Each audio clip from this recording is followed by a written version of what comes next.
Halo teman-teman, Assalamualaikum. Om Swastiastu, Namo Buddhaya, Salam Kebajikan Rahayu.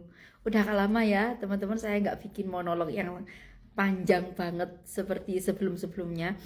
Kalau dianalisa ya teman-teman, itu jarak antara video saya ketika upload dari video yang satu ke yang satunya hampir tiap hari.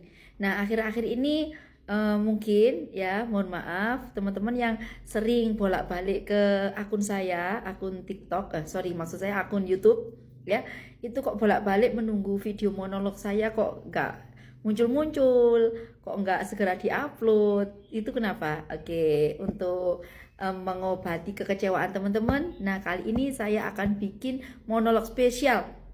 Apa ya kira-kira? Mau cerita aja deh. Nah, saya mau cerita hal sepele, tapi ini sangat luar biasa banget.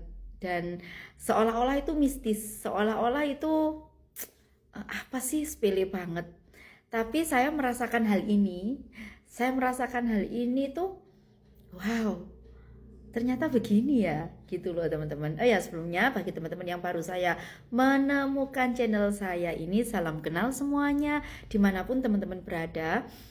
Semoga senantiasa sehat, dipermudah segala urusan, berlimpah rezeki, terkabul semua hajat baiknya, Allahumma amin. Nah teman-teman, hal yang mau saya ceritakan itu begini, kan nggak apa-apa ya sedikit sharing, supaya nanti kali aja teman-teman bisa mengambil hikmah dari sharing saya ini di bulan Juni nih teman-teman. Eh, Mei maksud saya ya, karena saya udah bilang Juni karena nanti di bulan Juni pun schedule-nya masih banyak banget. Jadi di bulan Mei ini was saya itu mengalami apa ya, lonjakan, bukan lonjakan sih, harus menghadapi suatu kegiatan aktivitas itu yang sangat-sangat luar biasa padatnya ya. Itu yang ada nanti toh hubungannya sama tenaga, biaya, waktu, fokus dan lain sebagainya, sampai akhirnya saya tuh tumbang teman-teman, nggak nutut sama sekali. Nah, ada dua hikmah yang mau saya ceritakan di sini. Nah, yang pertama, ketika saya pribadi atau teman-teman membayangkan di awal kalau wah nanti 1 bulan ini saya akan melalui kegiatan ini dengan gimana ya, itu kayaknya berat banget. Ini bener-bener di luar prediksi saya. Semuanya itu dadakan-dadakan sekali. Dadakan-dadakan sekali. Ya entah itu kegiatan yang ada hubungannya dengan sekolah atau tempat kerja saya, yang ada hubungannya dengan eh, lapangan kerja saya, yaitu dunia jahit menjahit saya di Multazam Homemade, atau di dunia perkontenan yang saya anggap semua ini adalah main-main saja.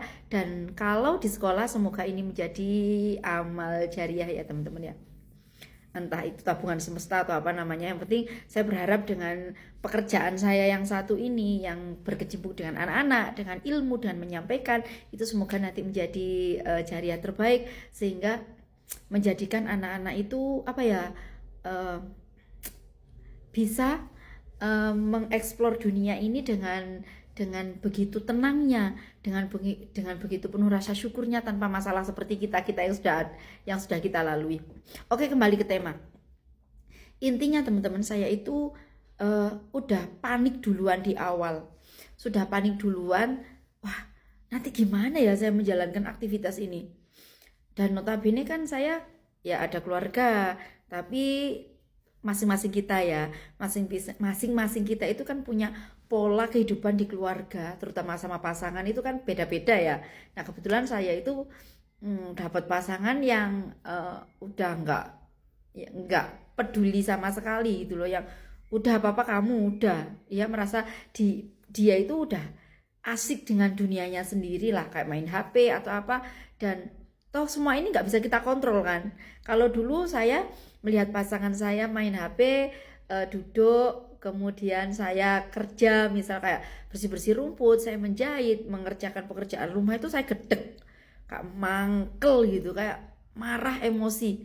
Sekarang itu enggak teman-teman, karena banyak faktor yang mempengaruhi hal ini, dan saya mulai bisa memahami, mulai memaklumi, dan saya tahu bagaimana untuk merubah dia supaya berubah. Banyak faktor. Sudah pasti, maaf ya menyimpang sebentar ya, sudah pasti kita kecewa dengan pasangan kita itu karena beliau tidak berbuat seperti apa yang kita inginkan, iya toh. Makanya kita sering terjadi pertengkaran, kecekcokan, bahkan sampai nauzubillah min dzalik, sampai pisah atau bercerai. Itu kan awalnya dari situ, dari kita kecewa, dari apa yang kita mau sama pasangan kita nggak ada dalam diri pasangan kita, apa yang kita mau nggak dilaksanakan sama pasangan kita, yang nanti ujung-ujungnya larinya ke pelarian, apapun itu, whatever, entah A, B, C, D, E ya, teman-teman tahu lah ya, saya emang nggak mau menyebutkan di sini. Nah, sekarang saya itu udah nggak begitu teman-teman, udah saya menyadari, memaklumi banyak faktor ternyata apa yang menyebabkan beliau begitu. Karena satu, pasangan hidup kita atau siapapun orang terdekat yang hadir dalam hidup kita itu adalah refleksi cerminan apa yang ada dalam diri kita. Satu. Dua, beliau mempunyai pasangan kita loh ya, beliau punya inner child atau luka batin atau luka masa lalu, apalah itu namanya, sehingga hal itu menyebabkan beliau bersikap seperti itu. Nah, dua yang saya maklumi. Tiga, banyak teman-teman saya yang heran, kamu itu pergaulannya sama orang, ibaratnya orang-orang yang hebat lah ya, punya pergaulan yang luas ibaratnya, tapi kenapa kamu kok punya suami yang kayak gitu. Nah, saya udah tahu jawabannya, karena saya memilih pasangan hidup saya itu dengan luka pun itu nanti rentetannya jauh, ada dengan luka masa lalu, ada dengan banyak banget pokoknya. Kalau teman-teman mau belajar hal ini, saya bisa ngomong setegas ini karena saya sudah melampaui hal itu. Saya sudah melampaui semuanya. Bahkan untuk mengetahui teori-teori ini saya ikut kelas, baik itu kelas gratisan atau kelas berbayar. Oke ya. Nah, kembali ke tema awal. Di bulan Mei ini saya mengalami ini loh. Pokoknya mendapatkan tugas yang berat-berat, yang banyak banget di luar ekspektasi. Sementara saya harus menanggung hal ini tuh sendirian. Beda dengan rumah tangga yang lain, kalau apa-apa bisa di-sharingkan ke suami, kemudian suami membantu, entah sepenuhnya, entah berapa persen. Kalau saya tidak. Jadi cuma cukup bilang, entah didengar atau enggak, udah saya pokoknya bilang. Soal jalannya nanti dia mau bantu apa enggak, udah, yang penting saya udah bilang ya.